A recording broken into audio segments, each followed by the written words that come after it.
Good morning students. तो आज का हमारा टॉपिक है इन्वेस्टमेंट। ठीक है, इन्वेस्टमेंट क्या होता है?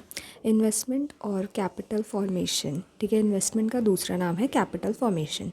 Refers to addition to the capital stock of an economy. ठीक है, अब इन्वेस्टमेंट मतलब क्या होता है?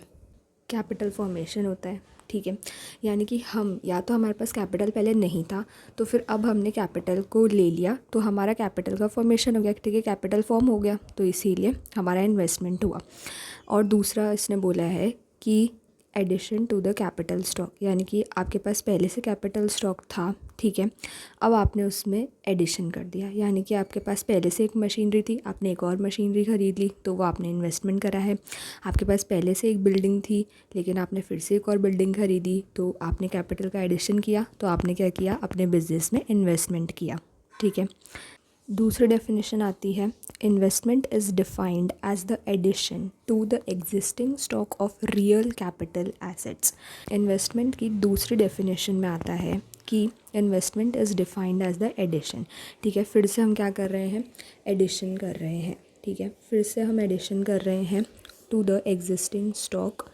पहले से देखो फिर से एग्जिस्टिंग स्टॉक आपके पास पहले से था। ठीक है, यहाँ पे भी आपके पास पहले से कैपिटल स्टॉक था, हम उसमें और एडिशन कर रहे थे। यहाँ पे भी हम एडिशन कर रहे हैं एग्जिस्टिंग स्टॉक में। ठीक है, स्टॉक मतलब आपको पता ही है, जो भी हमारे पास इकट्ठी हुई चीज़ें हैं, इकट्ठी करी हुई चीज़ें हैं। ठीक है, स्टॉक का दूसरा नाम क्या होता है? इन्वेंट्री होता है। ठीक है, यानी कि फाइनल गुड्स भी हम बोल सकते हैं, कैपिटल गुड्स भी बोल सकते हैं। ठीक है, ऑफ रियल कैपिटल एसेट्स। ठीक है, यहाँ पे जो वर्ड आया है ना रियल, तो रियल कैपिटल एसेट्स क्या होती है अभी हम पढ़ेंगे। ठीक है, एग्जांपल्स देख लेते हैं इन्वेस्टमेंट का। Construction of building. ठीक है, आपके पास या तो पहले से एक बिल्डिंग थी। ठीक है, पहले से आपके पास एक कैपिटल स्टॉक था, अब आप दूसरी नई बिल्डिंग को कंस्ट्रक्ट करवा रहे हैं तो ये क्या हो जाएगा? आपका इन्वेस्टमेंट हो जाएगा। ठीक है, पहले से आपके पास कैपिटल स्टॉक था लेकिन अब आप उसमें एडिशन कर रहे हैं तो ये आपका इन्वेस्टमेंट होगा।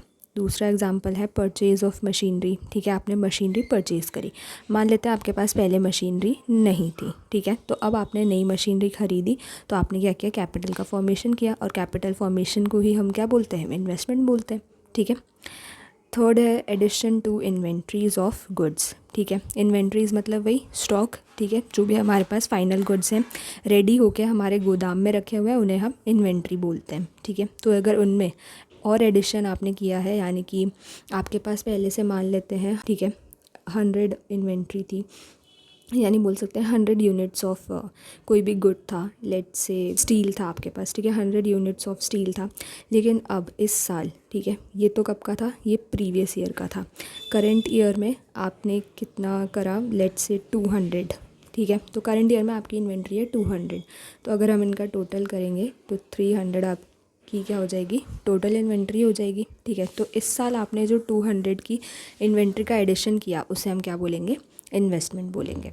ठीक है, investment is taken as real investment but not as financial investment. ठीक है, यानी कि रियल इन्वेस्टमेंट और फाइनेंशियल इन्वेस्टमेंट में क्या डिफरेंस है, पहले तो ये देखते हैं।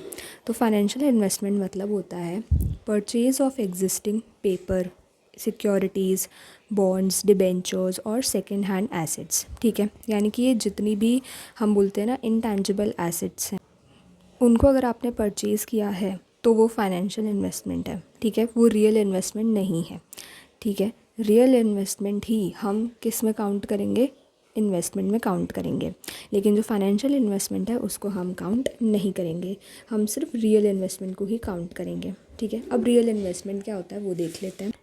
तो real investment implies the creation of new assets, यानी कि न्यू कैपिटल एसेट्स। ठीक है, रियल इन्वेस्टमेंट का मतलब होता है कि आपने कुछ क्रिएट किया हो। ठीक है, आपने क्या क्रिएट किया हो? New assets. न्यू एसेट्स वो भी कौन सी वाली? कैपिटल एसेट्स आपने क्रिएट करी हो, तब तो वो क्या हो जाएगा? Real investment. लेकिन अगर आपने सिर्फ परचेज़ करा है एग्जिस्टिंग पेपर को, एग्जिस्टिंग पेपर या फिर सिक्योरिटीज़, मतलब आपने ये मतलब सिक्योरिटीज़ जो है वो पहले से किसी के पास थी, आपने बस उनको उस इंसान से परचेज़ कर लिया, तो ये तो क्या हुआ?